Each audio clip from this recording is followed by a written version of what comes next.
Chapter 1. Sooner or later, everybody comes to New York, and I was no exception. For me, it was art school that brought me over, and I left behind the brash primary colours of late 90s London gladly and without remorse. Here I could reinvent myself, as others had before me, among the shining slabs of a city that seemed to have scale where others only had size, where history was measured in the minutes rather than the centuries, and where each of its 10 million inhabitants began their lives anew each morning when they awoke and pulled up the blinds. After college, I did everything I could to remain, winning a job and the work permit that came with it at the Bougainville Gallery in Chelsea, and spending the next few years living in a tiny apartment in Greenpoint with my girlfriend Hannah, working together at the gallery each day and growing gradually further and further apart. In early spring in 2011, things finally came to a head and I moved out, for reasons I don't really want to go into here. I left and went to stay on the couch of a former colleague in whom I'd increasingly been confiding. His name was not Jeff, but I have to give him a name, and Jeff will do as well as any other. Hannah's name wasn't really Hannah either. Jeff had two aunts who lived uptown in one of those huge late 19th century apartment blocks where wealthy families often take up a whole floor. Their apartment was enormous, sprawling, Jeff said, with an elegant roof garden looking out in a wide panorama over Central Park. But it was also ragged and unloved and slowly rotting away. His aunts only lived there 2 days a week, spending the rest of their time at their other home on Long Island. To make sure the place didn't collapse completely, they usually took in a lodger, and as luck would have it, Jeff told me, they needed one right now.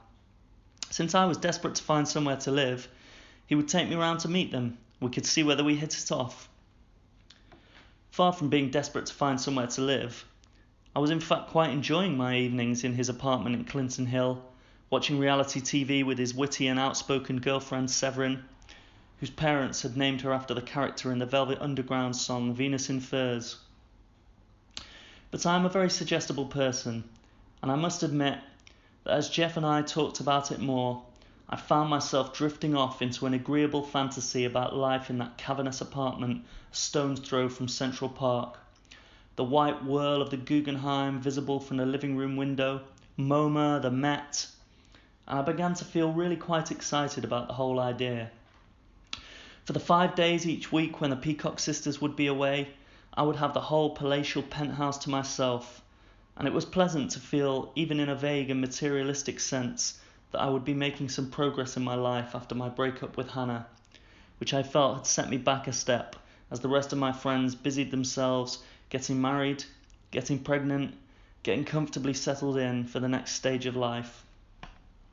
So I went up there with Jeff and Severin after work the next Wednesday, Severin boasting during the subway ride that the sisters viewed her as the daughter they never had, and they introduced me to Marie and Rose Peacock. We all had a glass of California Red, and Marie and Rose took me on a quick whirl around the apartment, including the small bedroom beside the roof garden that would be mine. Then it was time for the Peacocks to leave for the theatre, and we all took the lift down to the street. As Jeff flagged them down a cab, Marie Peacock asked me a few questions about my job, tugged thoughtfully at her coat cuffs, peered into my eyes, and abruptly proposed rent of $100 a week, a sum so minuscule for the Upper East Side she might as well have made it one peppercorn. I couldn't shake her hand fast enough. "We've been looking for a lodger for a while now," she told me, as we sheltered from the spring breeze under the building's awning. "A year or two off and on since the last one," put in Rose. "We like to have someone we know," continued Marie. "Someone we know, or a friend of a friend," said Rose. "Or a friend of a nephew," said Marie, waving a gloved hand in Jeff's direction. "So it often takes us a while to find the right person." "The last young man painted the bedroom walls green," Rose recalled mournfully. "I think we'll say no painting the walls this time," decided Marie. "Is that all right, young man?" "Of course," I said. "You can move in tomorrow if you like," added Rose, as Jeff held open the cab door. So I did.